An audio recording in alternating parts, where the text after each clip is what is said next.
Friends, welcome back to the 17th annual celebration of all things Guilty Gear and FGC here in Lombard, Illinois. It is Frosty Faustings 17, and it is time for more XR pools. My name is Clage. I'm here with Swell. How are you doing today? I am doing fantastic, and I am excited for some Guilty Gear. Can't think of a better way to wake up on a frosty, frigid morning than with some hot Exerd Revelator action. Yes. Interested in seeing what's going on out there already? Pools, a lot of pools resolved already yesterday, so it's interesting to see how the action is shaking out here. As you were mentioned before about the stalwart of the Guilty Gear scene here, Frosty Faustings, I refer to it as the backbone of the anime FGC a lot of the time in my head. Yeah, we've been doing this a long time. We'll keep doing it as long as Bozak lets us.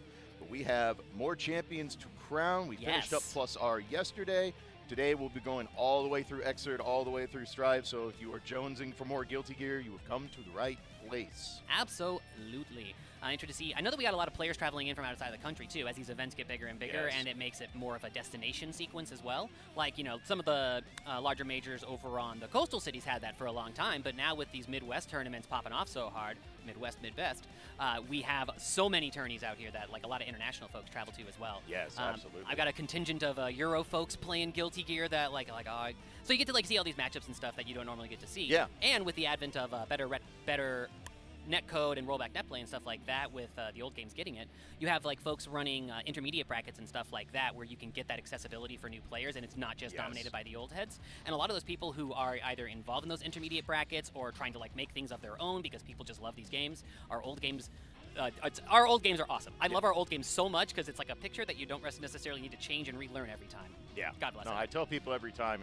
it's the most unique thing we have going right now is 3 mainline Guilty Gears, all being played at the same event, all being given the same amount of candor, and that's what we like to see. Yeah, and we are going to get started. Yeah, if y'all ever make it out to Frosty Faustings here, you can see the lineup on the stage of all 3 gears right next to each other sometimes. It's like, when you have that alignment of events at Frosty Faustings, it's delightful. Absolutely. Getting into the action here, looks like we got... Okay, what do we have coming up first here? We got, Lazy and Slaughtered Saint, it looks like. Yep. Looks like we have Axel versus Millia. This is an interesting classic old Guilty Gear matchup. Most Axel players will tell you they do not like seeing Millia's speed, Millia's mobility on the screen, and the hairpin is one of the most damning thing to Axel's game plan of trying to keep you out. Yep, because you're trying to keep you out with those normals, get clipped with that counter hit state from the pin there, and you got to eat a whole set of sequences mix up. Right now, though, trying to get in on the action there, pressing on in. Millia keeping away. Oh, air dash out. Okay. Nice confirm there from BGS on the anti-air, but Slaughtered Saint right back in. RCing to stay safe with the overhead knockdown. Where are we going for the mix? Still got burst, still got bar available here. Haven't seen any defensive options displayed just yet. Sometimes when you're in your first match with somebody in pools 2, you don't necessarily, or in a bracket, trying to hold on to your burst or bar just to like see their reaction until you have to use it. Lazy, though, looking extremely comfortable holding on to those resources going into the end of the round. Yeah, very nice use of not letting Millia just roll throw the classic. Everybody wants to Google it in this test, see if you're paying attention. Lazy is clearly awake, not even playing to their own namesake. Right? Makes that punish, uses the RC, and already has a 60% life lead in round 2. That is false advertising or stolen valor. Not sure which one here from Lazy. Little column A, little column B. You right. Okay, can't quite get the pickup off of it. Dash backs there from Lazy, trying to keep control of their space there. Oh, God, I love that button from Axel. Blocks the burst. Nice confirm on the sickle flash. Ooh, let's go. Winds it up, can't quite. Oh, able to finish it off with the OTG there. Yeah, very smart use of resources, cashing out everything. Lazy with a very convincing 2-0 to start us off this morning. All right, Lazy getting back to it here to Slaughtered Saint. Saint maybe throwing up a prayer or looking for some prayers from some other Saints out there. Right now, air dashing straight into the anti-air to start off round 2. Get counter hit. Oh no, unable to complete the confirm and get that knockdown out of it. Able to burst though and get out of the sequence. Oh wow, that's the flip. Wild. All right, Lazy using the flip out, get out of the corner, another anti-air. Honestly, Lazy just kind of letting Slaughtered Saint hang themselves by jumping. You gotta know when you can and can't jump against Axel. You better be ready to have some faultless defense on hand because those are grounded normals. And Millia's got the movement and the options to deal with it. The double air dash, the ground speed, so many different options to try to get around it. The thing is, if you autopilot your approach, Axel's going to eat you alive in this kind of a matchup. Yeah, that's kind of where Axel, like, you are playing into level 1 Axel game plan. Axels are more than happy to sit, let you go right into their wheelhouse and go, thank you for coming. I will take my anti-air. I'll take my large amount of damage, especially against Millia. Oh, this is going to hurt? Okay. Oh, almost got it going there, but still had the burst available. Burst out from Lazy. All right, you get Okay. knocked down, run up, see if we can use the corner. Now, this is Millia, so, you know, any touch, and then the house of cards may fall from there. Let's see how it goes. When she knocks you down, you're just like Okay. the rest. Oh, no!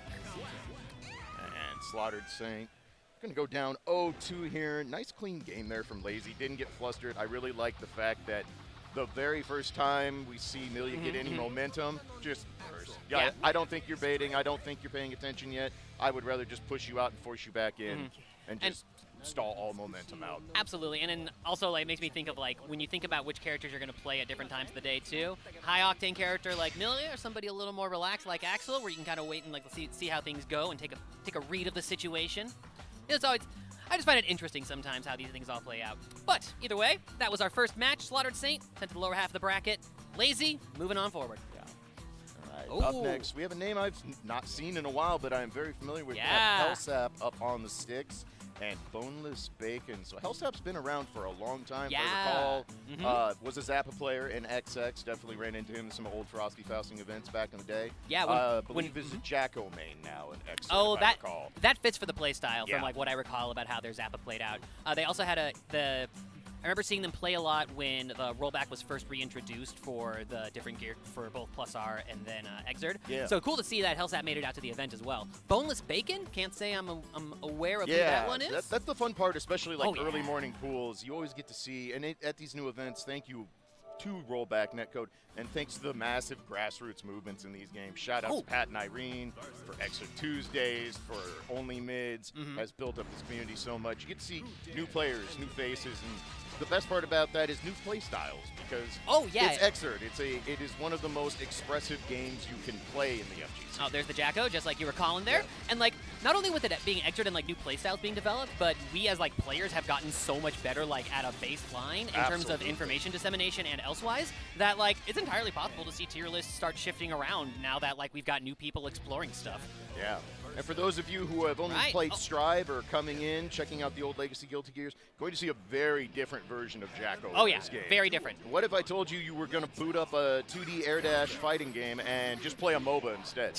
Yeah, so with Jacko here, you'll see that they have okay, this is button check here. Yeah. Okay, button check here for HellSap, though. We're pretty sure is on the Jacko. Jacko's got the 4 little icons down there at the bottom. It's similar to the minion summoning, except doesn't really issue commands to them on an individual state.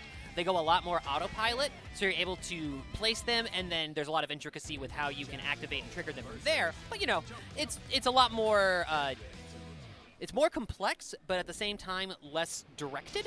Kind of, yeah. Jacko is, at her heart, a very simple character in this game. It's get houses, plant houses, let the little homies go up and do their work. Your opponent, in this case Potemkin, just going to want to clear houses, keep the screen as free as possible. But the minions do have projectiles. They do have things that can be flicked, so there will be options here for BonelessBacon. And you might notice up in the corner, they level up. Yes. So you can have your minions leveling up just like you're playing a little JRPG or, you know, your Fire Emblem sim while in the middle of things. Now, this isn't really Fire Emblem, more like tower defense. Tower defense, a little bit of MOBA, and then also I just throw things at you. Yeah, that's the part that like really makes this wild, is being able to reposition the huts too, so that then you get all sorts of different setups you can get or pressure. Yeah. So it becomes this thing in this matchup too, where like you have to find a way to clear those houses out, right? Yes. How well does Potemkin deal with that? Not well, unfortunately. Potemkin obviously struggles with movement. That is the price you pay for playing a big body grappler. And the big thing is, once you get the minions in the corner like this, your options are so ungodly limited unless you are willing to spend a ton of resources, burst, dead angle, or take some risk by just throwing out a super to try and get things off of you. But much like other minions in the Guilty Gear series, these homies will take the hit for their master, which makes things like dead angling, bursting get ate up really easily. And you're seeing right now BonelessBacon, not really anywhere to go. You have to avoid being cornered in this matchup. and if you don't know this matchup just yet and you don't have the experience fighting it, and it's a weird matchup because it is its own minigame. It's not a riff on the main game of here. It is its own minigame, which is a good or a bad depending on how you want to deal with it. Yeah, but, it's a very unique matchup style. You're not just concerned with where your opponent's position is on the screen. You have to be cognizant of all these items, because otherwise you get this swarm. You want to block with 5 minions in your face? I certainly don't this early in the morning. Yeah, and the minions too, like you'll notice that their attacks, they aren't all synchronized on the same time. And so like you get these block string sequences that there's almost no way to practice for aside from kind of having an idea about how the interaction's going to play out. A nice flick there from BonelessBacon, getting a little bit of room to work with. You have one level 3 house. I will say this about Boneless's gameplay here with the houses too. There's a lot of patience from Boneless in figuring this out, which might not work out for them in this game, but that could be the Potemkin special, which I feel like is something you see with Tournament Potemkins a lot, where they'll like, the first game, very rough, looks awful, then the next game, the switch flips. Of like, I understand now how you're going to work, now I'm going to lay out my options. Yeah. That being said though, again, if you haven't fought Jacko and you are not prepared for dealing with this, it is so bizarre. It's overwhelming. You're used to playing chess, and all of a sudden someone asks you what Yaku you like in Mahjong. Right. You're like, Yeah, and Jacko honestly is kind of a classic snowball character. If you leave her to her own devices, you are letting her do exactly what she wants. Yeah, she wants to build infrastructure. Infrastructure. God, we could use that in the States, couldn't we? Right. Yeah. Anyways, But back into the action She here. wants to build up, also has a Boom! command grab. There we go. Love Nice the bell. confirm. Yep, gonna get the knockdown. Yeah, oh, and the spit here allows you to direct your knockdown as well, so even if you can't reposition the minions to get what you want, you can reposition the opponent to get the setups that you want. Yeah, very unique mechanic she has. Most characters usually in their strings in either a hard knockdown by a sweep, a special move that knocks down, sets their Oki game. Jacko literally just puts you in the ball and goes down, left or right. Where would I like you to go? Oh, there's where all the little homies is? Yeah, go there. Hang out with the friends. And she can shoot it upwards. Yo, they use the Potemkin missile, actually. Yeah. God bless. Yeah, Intercontinental Potemkin missile. Actually, one of the better ways to go in, and there we go, the classic. Yeah. YRC Hammerfall into the P-Buster. Please, do it. Nice. Yeah, come on, BonelessBacon. Do it for all those Potemkin fans out there. Nice backdash on the air dash. Not baiting out the DP yet, so Aegis is up. Not a massive use in this matchup for Jacko because, well, did Potemkin the Jacko field stop slide head? Yes. That's wild. Yes. Because it counts as a projectile, so that makes sense, but like you wouldn't think it. Yeah. Absurd. Thank you, Guilty Gear. Nice combo there from HellSap to close it out. Yeah, when you see it's just called Aegis around Jacko, the little blue field. That nullifies all projectiles. In the Potemkin matchup, it really is just slide head, or if he happens to flick a minion is the only thing it's going to nullify. But that is a powerful, powerful tool. Arguably Jacko's most powerful tool. I love it when people bring stuff up on stage. We've seen so many cool trinkets and phone stickers. I need a and stuff Fumo. this I would weekend. love a Jacko Fumo or a Venom Fumo. I would love that. Alas, alas. Absolutely. But that was HellSap taking it 2-0 over BonelessBacon. So far, only had 2 O's on the matches. Looks like next we got Kizzercrate coming up, representing FitFGC and Abridge. Yeah, Kizzer. Abridge. Okay, so Abridge is from the U.S. I haven't heard that name before, but good to see. We'll see what it is able to bring to the table today. Yep. And Kizzercrate, familiar name. Yeah, what do we know about Kizzercrate and Exerd? Kizzer is old school. Old Kizzer has old been school. playing Exerd Like our age? Like our age? Yes. Oh. True old people status here. Kizzer's been playing Exerd since the jump, local Illinois native, and is known for a unique Kai play style. And the uniqueness is he's going to instant kill you. He is going to set up instant kills at the detriment to his own health because that's what matters. It's not about winning, it's about sending a message. Sometimes it's more about knowing the direction you want to go than having the precise path. Yes. Sometimes you just know, I got to know where your compass is set and everything else will fall into place. And in this case, I got to get to the IK. Anything else that happens as a course of getting to the IK, happy accident. Yeah. Before we get to that point, of course.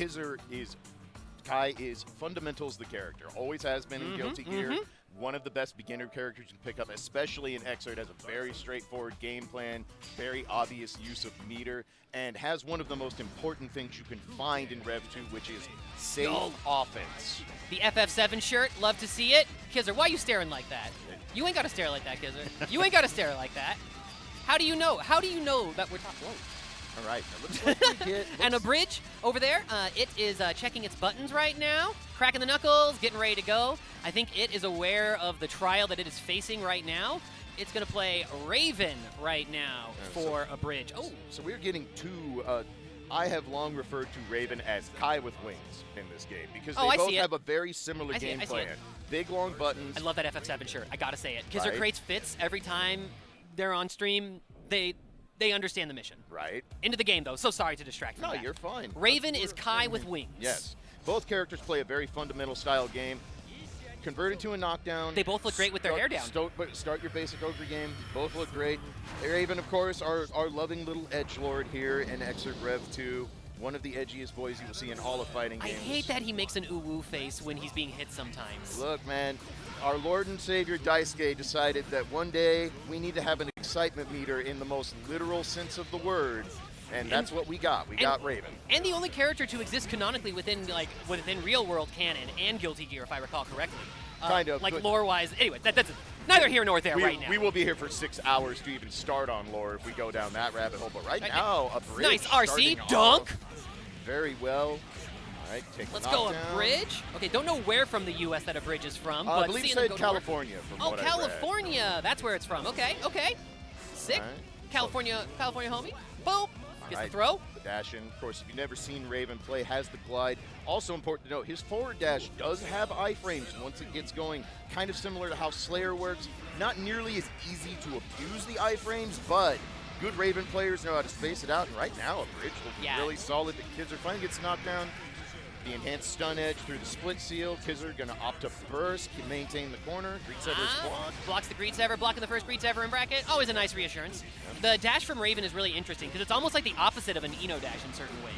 Yeah, it's much. Most people just refer to it as glide, and it's about the best way you can do it. It's a very unique air dash because it has a hitbox. It is actually an attack in it itself, but Raven can also cancel it out by whiffing a normal at specific heights when going into the air dash, which allows for some interesting empty low. Nice just defense on the charge stun edge. Yeah. Ooh. All right, Kizzer, kind of waiting to see what's going on. Might have expected a wake up super or a dead angle, but knocked down again, setting charge stun You got edge. so much resource abridge. Use the butter. There we go. Okay, there we go. Dead angle's out, gets a little breathing room, but Kizzer going back in. The knockdown, split seal. All right. I think Kizzer just needed a round and a half to wake up. We're getting there, you know. It's early. The caffeine hasn't kicked in yet. It's like a faster version of the Potemkin style of gameplay. You need like a. I feel too like when you play characters that are like very fundamentally sound and like you're like I know my game plan. I'm gonna try to like see what they do and then try to Ryu my way out of the situation. Yeah, and a player like Kizzer who's been doing this for so long is absolutely fine with spinning around to what are player tendencies? Yeah, exactly. What is your habits? Is there anything I can exploit? Which mix-up do you like to go to first, and what does that tell me? Yeah, and now Kizzer got enough bar for a couple of RCs here. Yep. Oh, or the one red RC. Ooh, can't quite close it out, though. A bridge still in it. No longer still in it. There goes our edgy boy. All right. Banish him. Dude, don't twitch on the floor, Raven. Come on. Kizzer takes a 1-0 lead in this set. Raven, you're scaring the gears. That's what he does. Look, Raven is on Raven's team, and everybody else is secondary. He's not worried. He is not worried about what any of us think, especially. Well, you know what? Good on him. He knows what he wants. Exactly. All right, let's go. All right. Nice, yeah. Here we go. Crossover jump S. Just going to block the stun edge with the face and going to take a hard punish for it.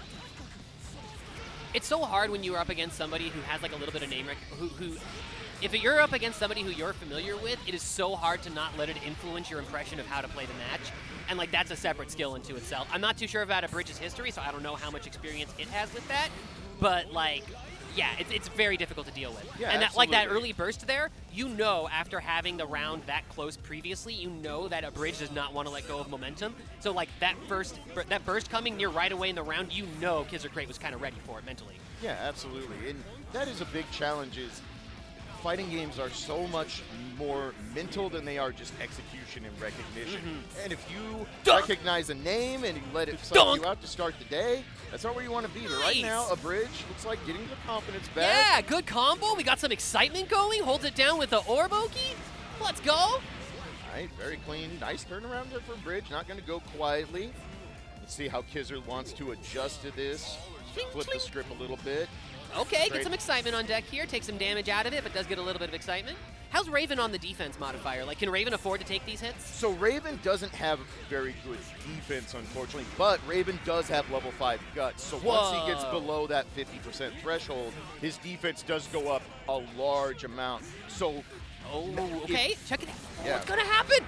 It's happening. All right, nice dead angle from Kizzer to get out. Nice PRC there to stay safe. Gonna be able to. Oh, so sorry, as you were. No, you're fine. Yeah, I was going to say, was able to spend some resource to get out of there, the PRC. Has the excitement capped off here. If Abridge can find a way to keep their head in the game here, they got every tool that they need. The burst is going to come out here from Kizzercrate. Both sides know it, though. Now it's the game of chicken to see about when the burst comes out. PRC to stay safe there. Oh, picks up with the anti-air. Can't quite close it out. Yeah, you're seeing the guts kick in now. Very little damage on these small combos, but every knockdown counts. YRC goes in with delayed air dash, the classic Kai mix-up. Abridge played so well. That's what makes Kai so good in this game is nothing he does is flashy. He is not doing Millia 8-way Oki. He is not Potemkin daring you to get a command grab to the face. It is hold this projectile, guess between high-low, and by the way, I also have some of the best tick throw play in the game. So even if you block, you are now in a level 2 mix-up.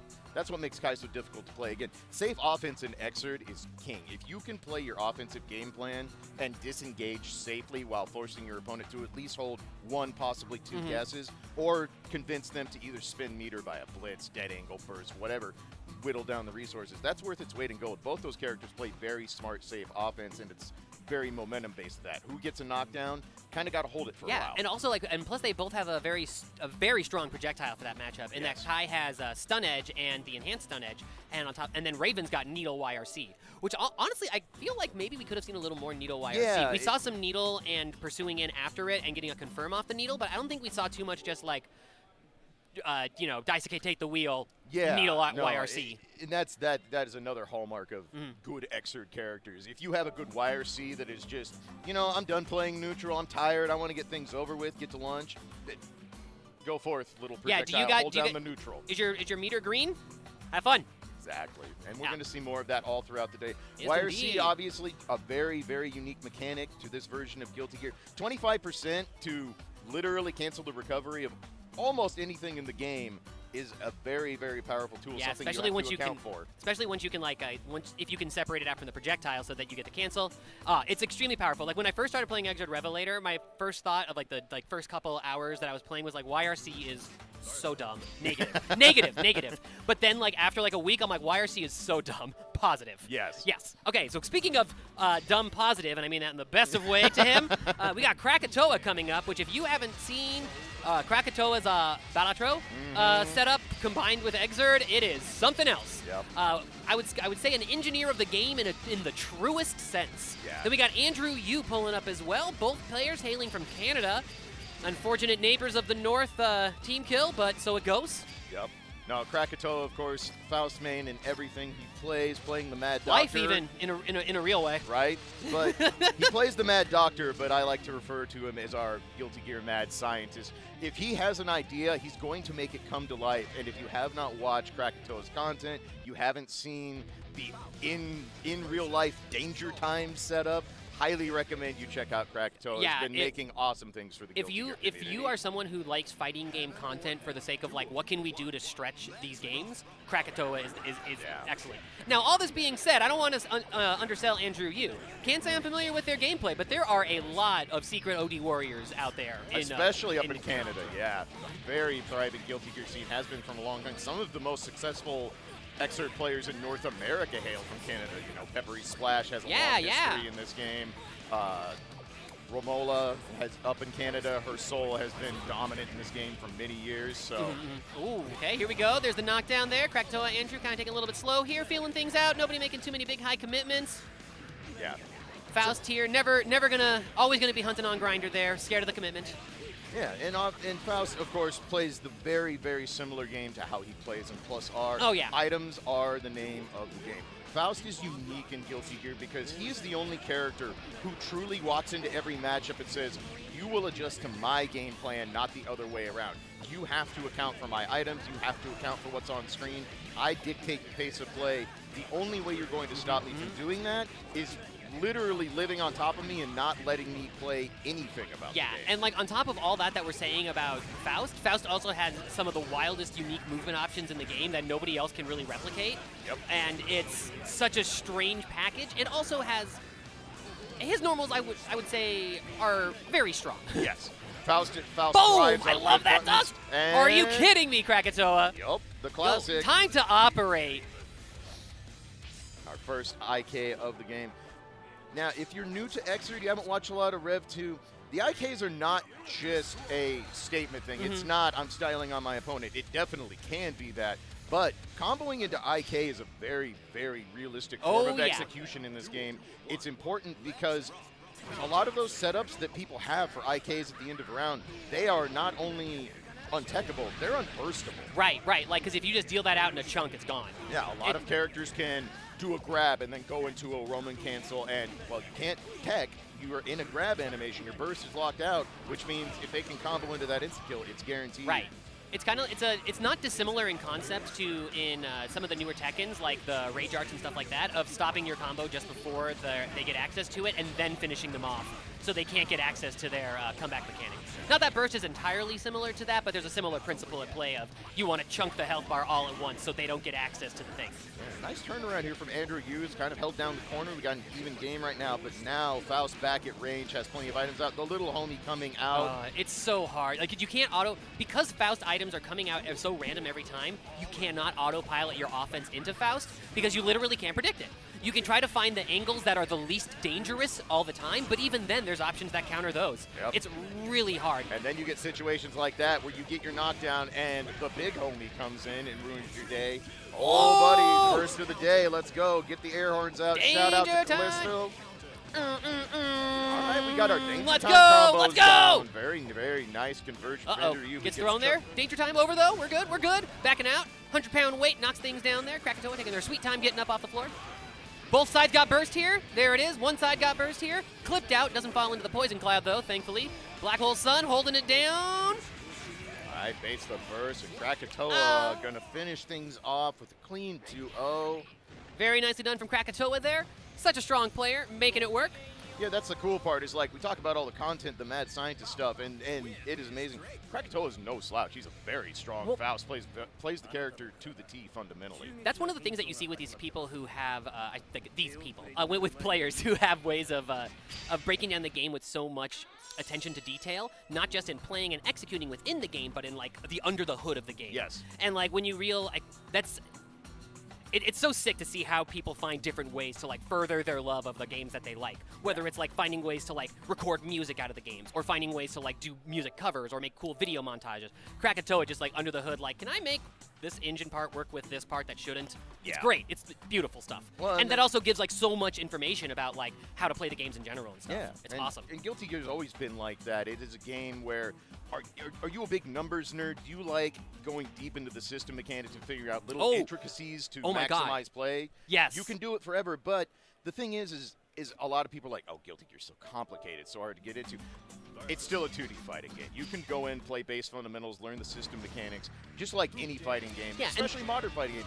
System mechanics come first. Worry about the finer details later. You don't need that to get started in any Guilty Gear, even the legacy ones. Yeah, especially because like you can just like, if you say I want to pick a character that can let me get access to the gameplay mechanics pretty quickly, and then I'll go from, if more fighting game players treated their character choice like casual dating rather than a marriage, out the gate, like you gotta sample the buffet a little bit before you load up your plate. Absolutely. Okay, so coming up here, we got Highway Milkshake on the P1 side, I believe, and TripleTacticsTony. Highway Milkshakes representing GB and TripleTacticsTony, DTR. Triple Tactics coming in from Canada, and Highway Milkshake, they are from the States. Let's get to it. All right, so Millia versus Jam, pretty classic matchup. Lots of speed, lots of mobility for both characters, obviously, but there is a notable damage disparity in this matchup. Jam is going to consistently hit harder, and Jam does get to throw a wrinkle in Millia's Oki game. She does have the parry. It does have to be respected, so Millia will have to change up the Oki a little bit to account for that. Millia does have the option of, Millia has the range advantage in this matchup, though. There are, I guess I would assume that Millia has the range advantage just because her mobility is greater, and so long as Jam doesn't have a Ryujin card lined up. Yeah, the big thing is the hairpin, like most of Millia's matchups, is the great equalizer. Jam's pokes are notably stumpy, and she gets those because she has amazing buttons at close range. Lots of plus frames on things, very, very fast buttons. One of the few characters blessed with a 3-frame button. And then the overhead, the charge, Geki, and nice closeout there. Nicely Milkshake. done. Black beat or not, your bar's still gone. We don't count those no matter how it works, and that's a first round for Highway Milkshake. Yeah. And Black beat combos, like when it happens too, there are some black beats that are harder to escape than others, and like being on top of it. And like if you're not sure where those are, it can be a real mental blow to be like, I missed it again? Yeah. But like some of them are legitimately really tricky. Yeah, no, this is an old school game. There is no auto tech in this game. You have to time your techs manually, and if you're a couple frames off and let someone extend a combo, they're not going to just stop doing it for you. Okay, nice dust here, gets the wall smash out of it, goes into the combo, very nicely done. Oh, we going all the way through? Yep, right, nice.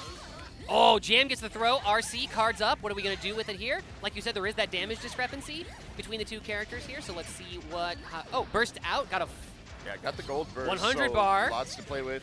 First Red bar. YSC's used. Hairpin. Secret Garden going in.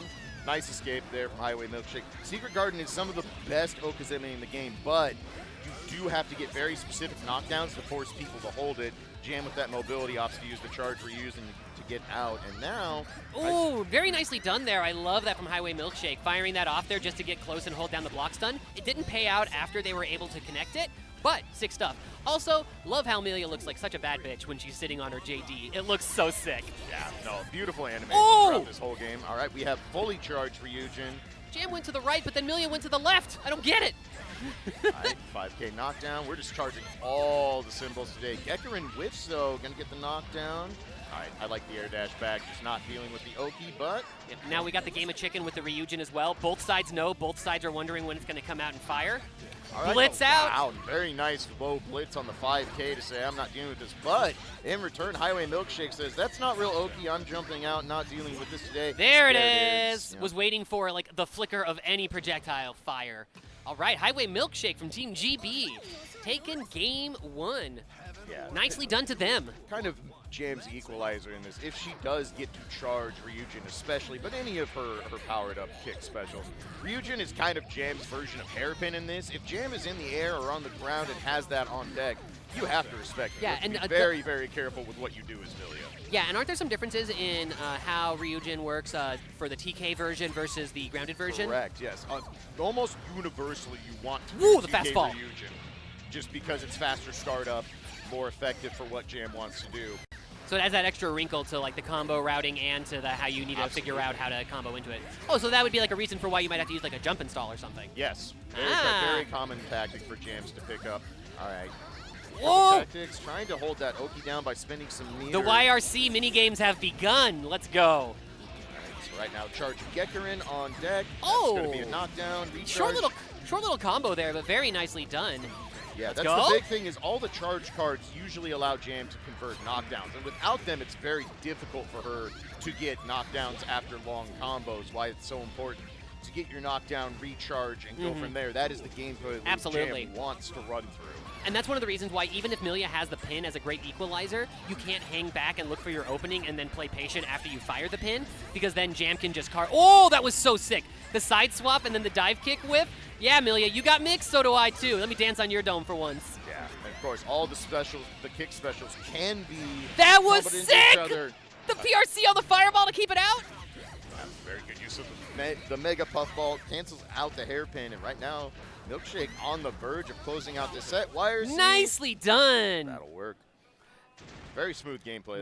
That's what I expect from a Jam player. You don't see Jam players sit still, and you might think it's just, oh, this character gets the air dash with impunity, Puffball's always on deck, Ryujin's always on deck. But that's what Jam does, is she's got to chase you down because of those stumpy buttons, because of the nature of the character.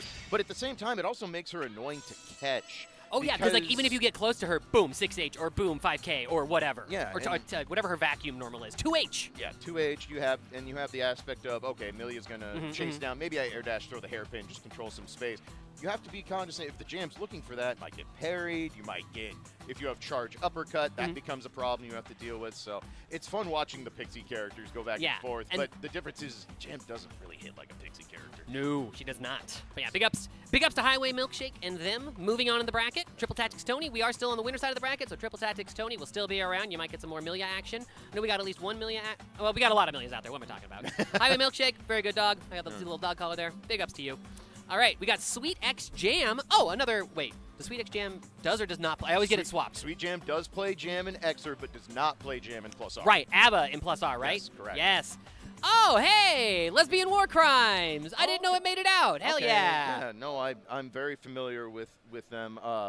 Picked up Anji and Plus R as Yeah, a yeah. regular in the Anji Discord. So We played a bit way back when Lesbian War Crimes and I share a server as well. Okay, and so like awesome. we talked a bunch and shit like that. Or Okay. stuff like that. My apologies. Okay, so who's she? I'm curious to see who she plays in XVII because all of us Anji players lived through the XVII era and we're Oh, sad. Axel now. Okay, Axel's an interesting choice to go through. I can kind of see the idea there. Has the catch counter, which is, there's not a real Anji equivalent. There's no Anji equivalent in any game, but especially Anji not plus in R. XVII. Anji plus R is such a unique beast. Yeah, so there's nothing really like auto guard or such in there. There are auto guard moves in XVII, but they're much more specified. There's not a character who lives with those. So I'll be curious to see how Lesbian War Crimes plays this because Axel is a very different playstyle, but right now looking pretty clean. Already off to a nice lead. YRC gets clipped there. Yeah, now, Lesbian War Crimes I know is fairly active in playing games and getting matchup practice in and stuff like that too, so I don't think they're going to be caught unawares with anything from Jam here. See how they do. Whoa, okay. Right, goes low. And this one's rough. Region. And this one's rough too for Axel, because like, what are you going to do? Hang back and try to use your normals and let Jam power up? So you have to be in like a very mindful, specific distance where it limits Jam's options without sacrificing your own potential. Yeah, Axel has to be very proactive and be a little bit guessy in this matchup, unfortunately. You have to preemptively... Guessing against Jam will probably work out, right? It can, but that's the risk you play when you're playing Axel in this game. He obviously can control the screen very well, and he does Jam, control the ground super well, yeah. And Jam wants to... Jam loves to air dash in or Ryujin in. You can control that space as Axel. You have the buttons to do it, but it's much harder to do on reaction to a character like Jam, and right now sweetxjam is woken up and feeling it. Baits out the burst, full confirm, knockdown. sweetxjam here on the verge of taking game one here. Ooh, slides out and get ready to go back in. Unfort. Yeah, I really like that Oki setup, kept it simple. Just the jump in to jump cancel, bait the dead angle out, punish the dead angle, keep all that pressure on. Took a minute there for sweetxjam to get going, but that's the sweetxjam I recognize. The Jam army is very, very real in XVII, and they're all very good at what they do, and what they do is maul you. All right, jumping back here, gets a clip. Also, I saw Axel using the DP here. Is Axel's DP particularly useful in this matchup compared to other matchups? So Axel's DP is unique. It is still a tried and true reversal. It has iframes. It will beat people out who are not respecting it.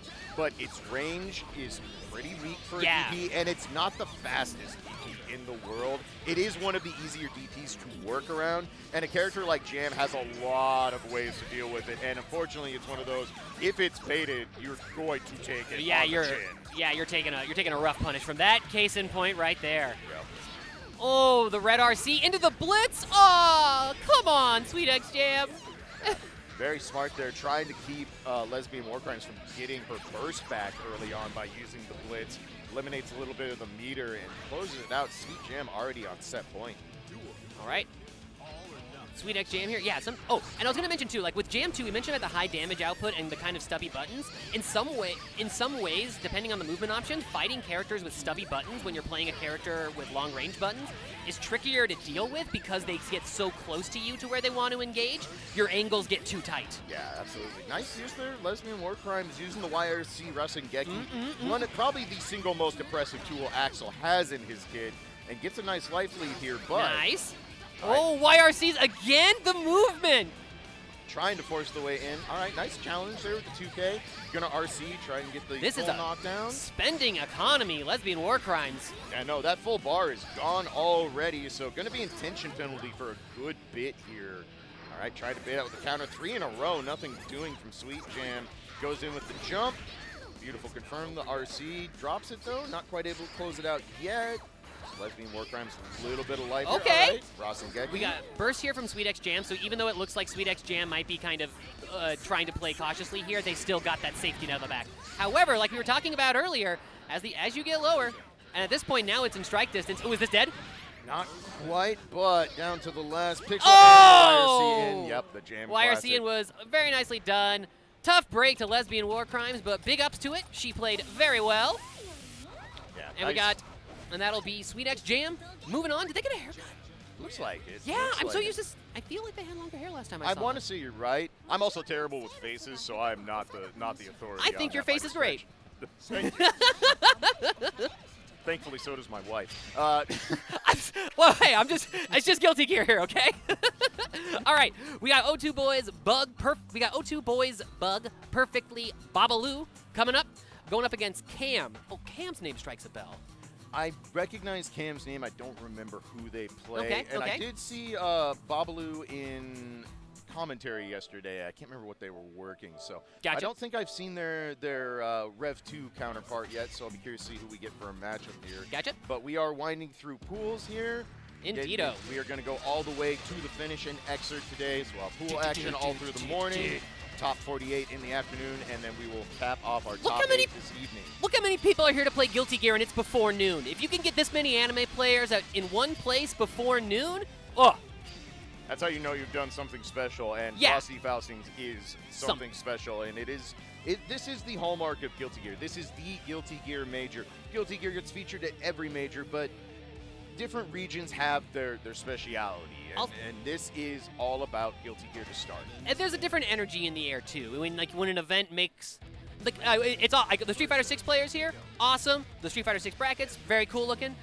But you can tell the difference between this is a Street Fighter event, this is an anime event, whatever, so on and so forth. And it's just great to be around. It's great to be around Gear fans. Yeah. Because like you were saying earlier too, we could talk for hours and barely scratch the surface of Guilty Gear. Yeah. So this is a nice way to plug right in. All right. Cam, I think I have encountered this player before. Fighting an Eno with this name is ringing bells. Yeah, so two characters with unique air dashes. Of course, one of the strongest Okizeme characters in all of Rev 2. You do not want to get knocked down. You will have to deal with some hellacious mix, and already going right in. Oh, Cam's got this. Look at that. Yeah, full confirm, and you see that Raven Guts not kicking in, and there is one of the great equalizers, YRC Vertical Chemical Love. Have to respect it at all times. All right, YRC Needle going in, does get the hit. Yeah, that YRC Needle we mentioned a little bit earlier there, yeah. All right, okay. The dash, we're in there. Babbaloo should be able to convert to a knockdown or a Voki. Yeah, I gotta hold it here. Oh, I love this. We're seeing the epitome of a lot of anime gameplay, which is how strong the offense is while you have to really, really lean on your universal mechanics to get out. Yeah, absolutely. Raven does have stance. YRC is a strong defensive mechanic for him, but not always the best option against characters like who can jump cancel their basic pressure.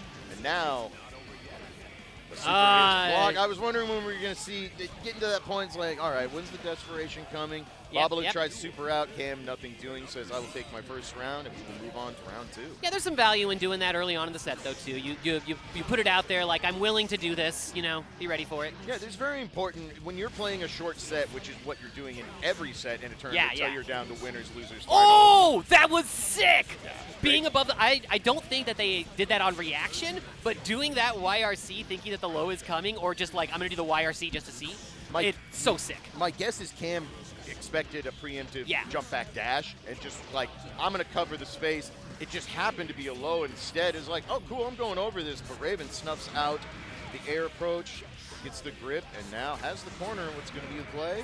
Does not make the dead angle. Good use of resources here from Cam, not having to take 2-3 mix-ups in a row. Yeah, exactly. Like what you said earlier about Gear is so expressive, deciding to spend your bar on that versus spending your bar on YRC, completely reasonable for a lot of characters and completely reasonable for a lot of situations and players and matchups. Yeah. So you see, even just how you decide to use your meter can still be really good, even if it's different from how different players of that character do. Yeah, nice use of horizontal Nicely chemical done. love to go through the needle, catch the first hit there. So Cam going to go up 1-0.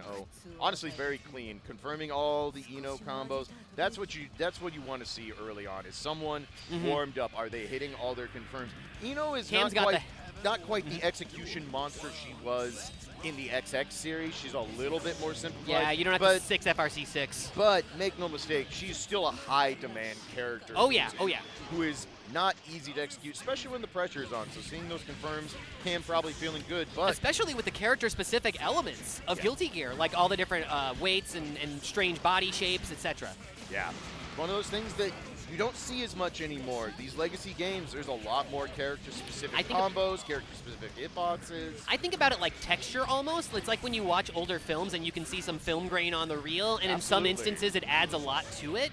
like, I feel like a lot of old games have that for plus or minus reasons, depending on your opinion of things. But you don't see it as often in new game design on principle because they want the experience to be a little more, like, reliable for what you're going to get. Yeah. Because, like, if you sit down to play in an arcade and you pick Eno and you're a first-time player versus if you pick Soul and you're a first-time player, you're going to have an extremely different experience. Absolutely, and that's kind of that's the neat part is a lot of times you Needle go wire in with just what character looks cool, and it might be right off the bat, so, right.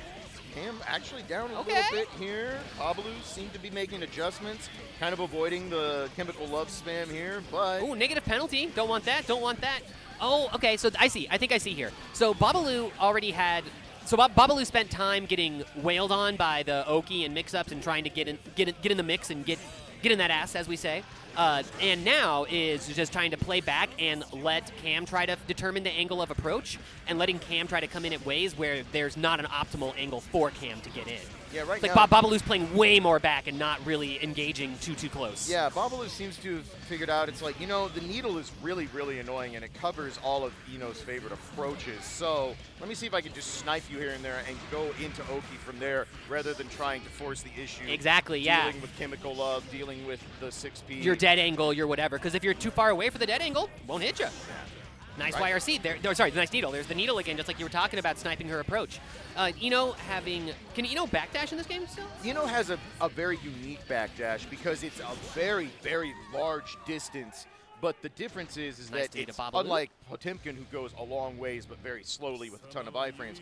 Eno's is very fast, which is good for repositioning and for getting a little bit of breathing room to maybe get out a note or put something on the screen.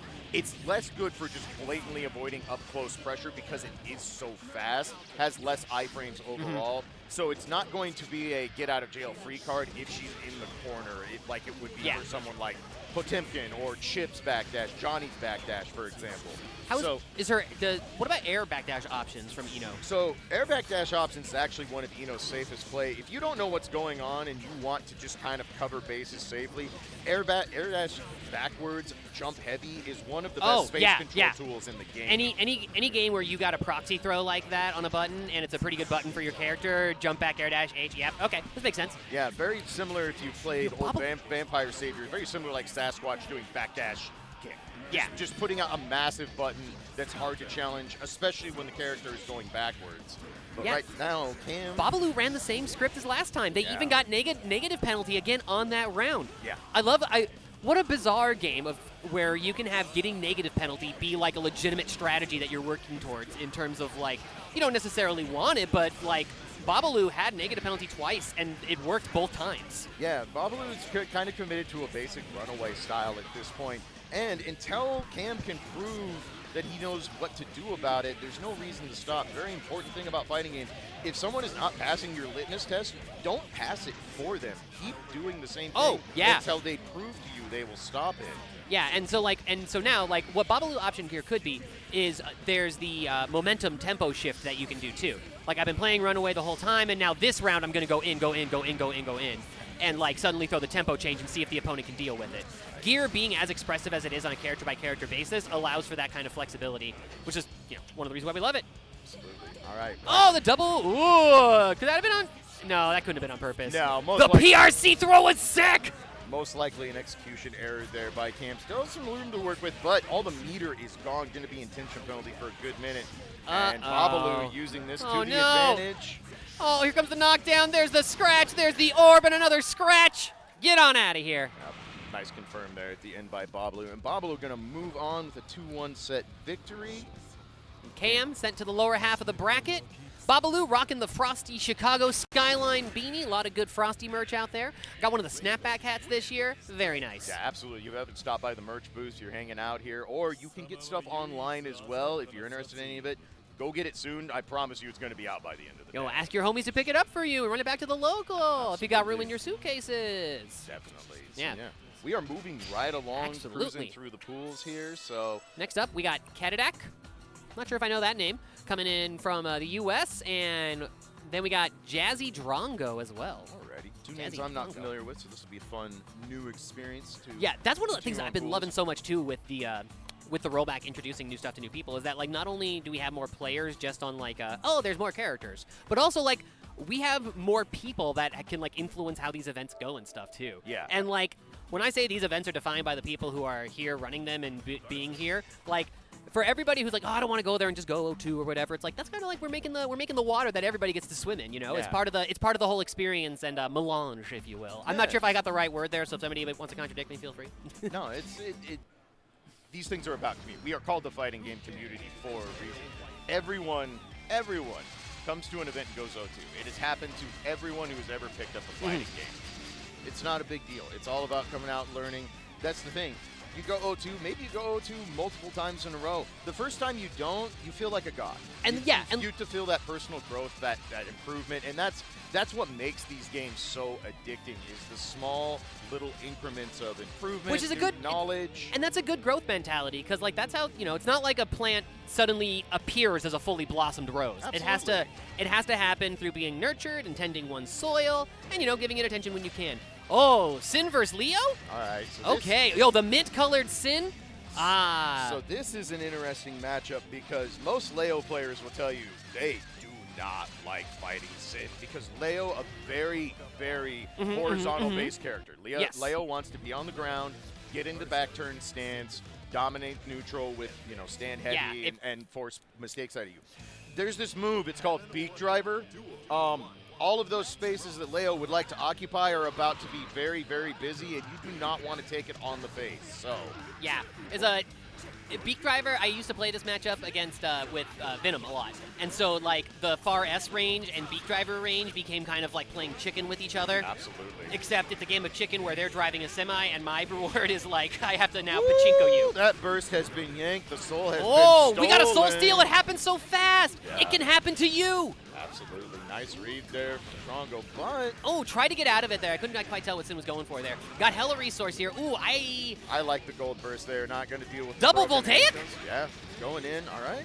Spins all the meter, but it's good enough to get the knockdown, and... Let's go. Hungry boys. Got to eat. Give me your life bar. Give me some meat.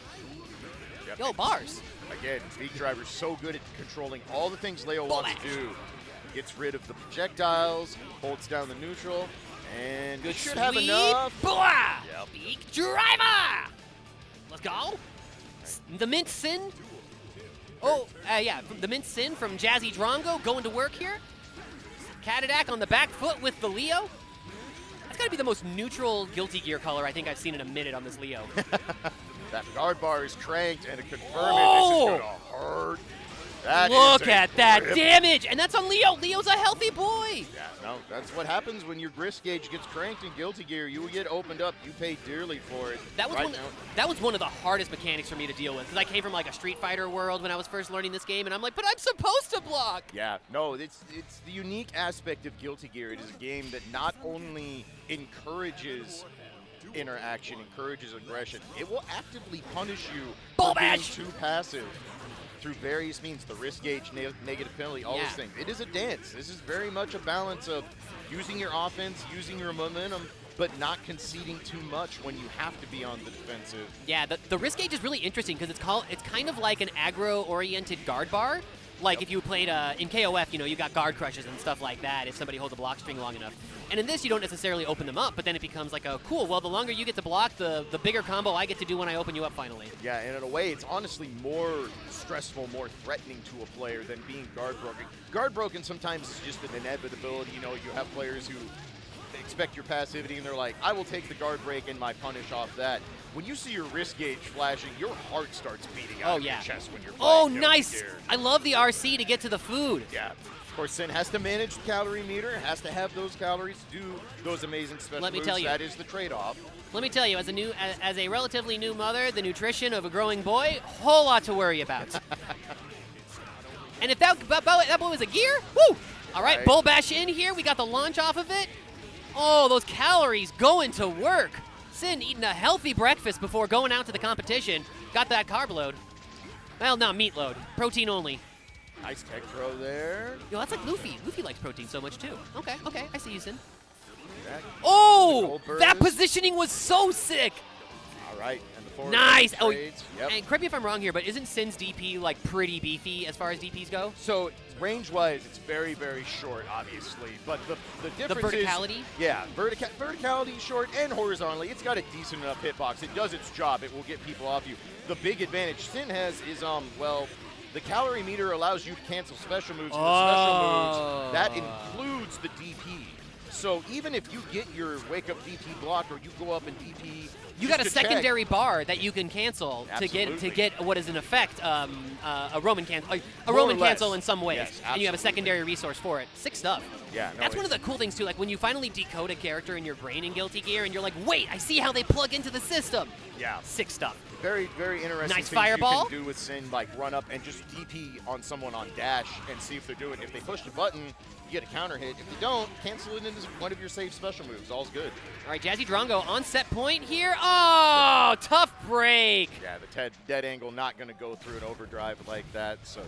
Yeah, you get into these situations where your dead angle, it does have your invincibility frames briefly, but then it goes away. Yeah. So you got to be very mindful still about when and where you're going to use it and on what things and on what reactions, which is one of the reasons why we were talking earlier about uninteractable offense, characters who naturally bait dead angle or naturally bait burst within their combos. Yeah. Johnny, looking at you. Exactly. But yeah. All right, coming up now, looks like we are going to have a little bit of an ad break here coming on up. Yep. Yeah. We're going to pay some bills, take care of some stuff. Don't go anywhere, friends. We'll be right back with more Excerpt Pools. Frosty Faustings Guilty Gear. We love it. Friends, welcome back to Frosty Fausting 17, your smack dab in the middle of XR Rev 2 morning pools. My name is Clay, here with Swell. We are going strong, and we are about to get into our winners qualifiers. So we're about to punch some tickets. Oh, winners qualifiers going on. Let's go. Which I believe we go to a top 96 in Excerpt, if I remember right, but it might be top 48. Don't quote me, I'll have to double check. It is still very early for my old ass.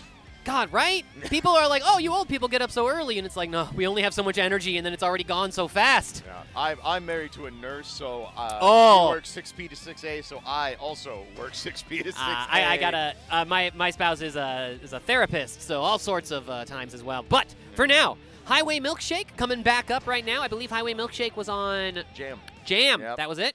And that's representing Team GB, and HellSap coming back up. You know, I feel like Jam is going to handle the Jacko matchup a little bit better. Very, very well. So Jam is blessed with incredibly fast buttons. Multiple 4-frame buttons, has a free-frame jab, which means getting rid of the houses is not hard for Jam whatsoever. She gets them on top of it, just spams crouching punch, crouch, and standing kick. You can get rid of houses very quickly. So HellSap going to be doing everything to set up things and then kind of defend the house literally. Hold things down, but Milkshake. There we go. And you see right there, just kick it, gone. That's all it takes. 3 5Ks, they're out. Yeah, and Jam's 5K too is like, well, you don't want to throw out too risky of a button while you're trying to clear out the houses, but Jam 5K, you know, it's an okay button. It's pretty all right. A standing 4-frame low, yeah, not a bad button to have in any fighting game, but especially that keyboard. So the keyboard that you see Jacko pull out there, that's how Jacko issues the extra commands. You can see the little button icons down on the lower right-hand side, just above Jacko's tension gauge.